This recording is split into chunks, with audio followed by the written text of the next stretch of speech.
Williams, good afternoon. If you go ahead and take your place at council table, make yourself as comfortable as possible. We're here this afternoon in the matter of State versus Brianna Williams. Is present along with Mr. Beard, her counsel for the state.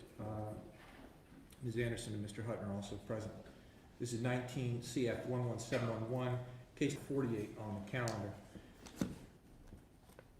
The matter was passed to today to permit the court to review items that were submitted for its consideration at the second day of the hearing. After conferring with counsel, I, of course, committed to review all of the evidentiary exhibits that were submitted. There were in excess of 125 for the state, approximately 7 for the defense. I've reviewed them all, some in the company of counsel, some in my chambers. So that the record is clear, I have reread the pre-sentence investigation report subject to the objections that were raised by Mr. Beard. I've read the defendant's transcripts from secondary school in their entirety, and I'm familiar with their content. I've read the defendant's entire packet of military records submitted for my review. That's Defendant's Exhibit 2, including all of the efficiency reports submitted by those who were responsible for her supervision in the Navy. I've read the clinical psychology associates of North Florida report in its entirety as prepared by Dr. Bordini. That's Defendant's 1. I have read again for a second time the report of osteological examination submitted for the court's consideration, and at the request of counsel, I have also read the deposition of December 6, 2021, taken of Heather Walsh-Haney, PhD, regarding the analysis of the bones recovered at the crime scene. Having considered all these items, I spoke with the state and the defense at sidebar prior to you being brought out, Ms. Williams, and so I won't keep you in the dark about anything I ever say to your attorney or to the state. I discussed some real questions I have regarding the law, but I'm going to put those on the record here in just a moment. They may be inconsequential, but I wanted to warn the lawyers that they may be raised, and once they become part of the record, they may be an issue that the lawyers can help me with at some future date. But regardless, I'm prepared to go forward with sentencing today. It's important that we recall that the guideline range is 20.5 to life. The defense has argued for a minimum guideline sentence, recognizing that there's no legal basis to deviate below the guidelines. They requested that the court impose a sentence of 20.5 years. The state is seeking life. Sentencing is difficult for any judge. It's particularly difficult in a case like this. I've examined the mitigation that has been offered by the defendant. It's important to recall that we are here today on a sentence for second-degree murder. The defendant was originally charged with a series of crimes involving child abuse or neglect, as well as essentially providing false information to law enforcement. Those were dropped in light of the plea to the pending charge. She's not charged with those any longer, although child abuse and neglect became relevant. Her lying to the police became relevant, but I'm not fashioning a sentence in light of that. They are taken into consideration, and I just want everyone to be aware that my focus is only on what the law allows me to be focused on, which is the second-degree murder itself. Therefore, what she did after the death and the desecration of the body, again, is relevant only for fashioning an appropriate sentence related to the homicide itself. In considering the mitigation, the defendant has no criminal history, which is unusual, but that is taken into consideration. I say it's unusual because it's not uncommon in this court for those who appear before me to have a criminal history when violent crimes are involved, but in this case, no criminal history. I reviewed the academic record. She has high achievement, and she did accomplish certain things at the high school level in spite of difficult family circumstances, and I recognize that and take it into consideration. I've reviewed her military history. She volunteered to serve and served honorably. The reviews that I received regarding her performance from those responsible for overseeing her work were all outstanding. They recommended early promotion in every one. She served well. In spite of that, I heard evidence at the sentencing hearing regarding collateral behavior outside of her specific military duties, involvement with other sailors that's potentially prosecutable as a crime in the military under Article 134 of the Uniform Code of Military Justice. And so while she's got exemplary service, she's also carrying on other relationships that are subject to potential criminal prosecution in the Navy, and all of those things were considered in determining whether it was a mitigating factor. Dr. Bernini's testimony was considered as well.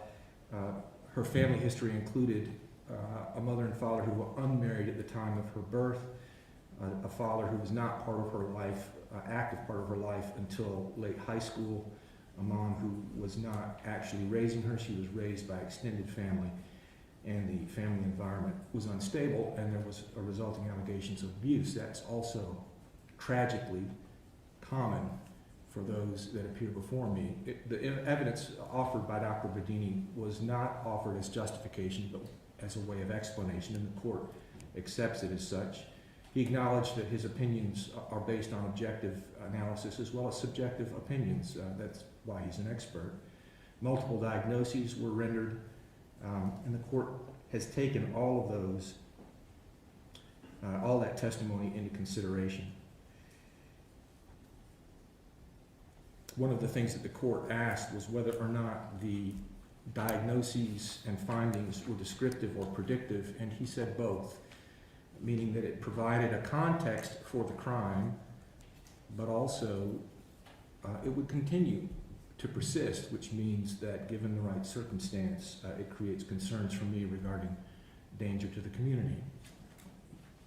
To the extent she might find herself in similar circumstances with ongoing psychiatric issues that are unresolved, it creates the possibility for a repeat offense. The court takes that into consideration.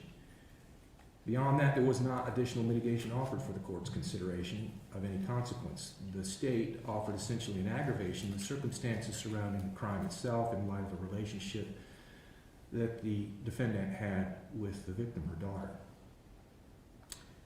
The court heard testimony over several days regarding the substance of the investigation. There was no opinion regarding cause of death. There could be no expert opinion because the defendant disposed of the body in such a way that it prevented any analysis that would result in an expert opinion. It does not mean that the court cannot draw its own conclusions, and so based on the following factors, I'll tell you the conclusion that I believe most appropriate. Again, in considering the allegations of second-degree murder, the evidence before the court is that the victim was not valued from the time of conception by either her father or mother, that her mother suffered, the defendant, from an eating disorder, that the father complained that the victim was not being properly fed. The defendant then removed the victim from daycare approximately 4 months to the victim, prior to the victim's death. Taylor remained home alone and unprovided for throughout that time period. There was no significant purchase of groceries during that time period. There were some fast food purchases, but no more. No significant food in the home or the apartment. The food present in the refrigerator was unfit to eat. There was a hole in a juice can from which, well, there was a hole from a fruit can from which juice could be consumed. That was an argument made by the state, and that is supported by the record. There were photos submitted for the court's consideration, and I did notice a change in the child's appearance, particularly immediately surrounding the time of death. She appeared small and as if she were losing weight. Again, we have no opinion regarding the cause of death because the defendant acted in a way that prevented that review. According to her testimony, she found Taylor Rose slumped over in a closet, unresponsive, and she knew that she was dead. Thereafter, the defendant failed to report the death of her daughter She then lied to law enforcement repeatedly over the course of the investigation in order to conceal what she had done, which was to transport the body out of state and dispose of the body, which this court construes as a consciousness of guilt. When the bones of Taylor Rose were analyzed, they were consistent with malnutrition.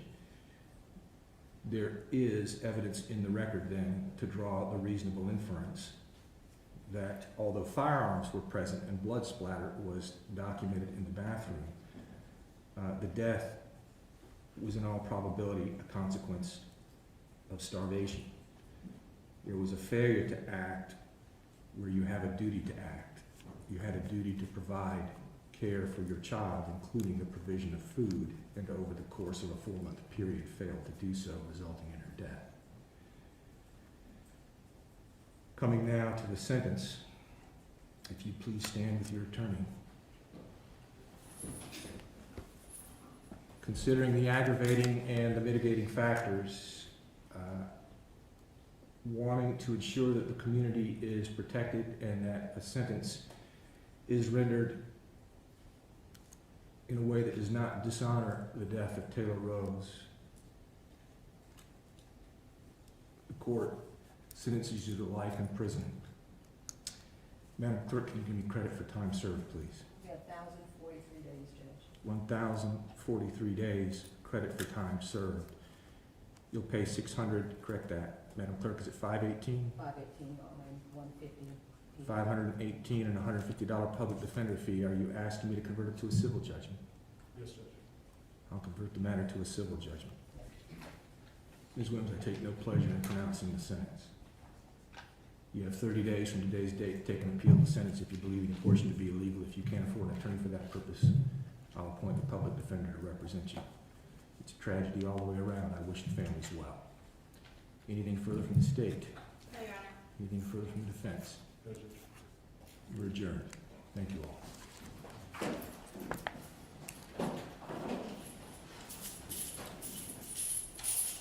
Just one moment. Before we take her out, just one moment, Mr. Beard. Madam Clerk, Yes, sir. I want to make sure that I adjudicated the defendant guilty rather than just pronounce a sentence. Did I adjudicate her guilty? No, Judge. That's essential. I thought I missed that part. Let's go ahead and bring her back so that the record is clear. Ms. Williams, if you'd step back to the podium, please. I moved right into the sentence, forgetting that the jury, this is not a jury trial, but a plea. I adjudicate you guilty in light of your plea. I find a factual basis to support the plea. In light of the adjudication of guilt for second-degree murder, I sentence you to life in prison with credit for 1,013 days time served. You'll pay $518 in court costs and a $150 public defender fee. I've converted it to a civil judgment. You have 30 days from today's date to take an appeal of the sentence if you believe any portion to be illegal. If you can't afford an attorney for that purpose, I'll appoint a public defender. Thank you. It's 1,043. 1,043, I beg your pardon. 1,043 days time served. Thank you all. Now, anything further from the state? No, Your Honor. Anything further from Mr. Beard? No, Judge. You've all been helpful. Thank you. We're adjourned.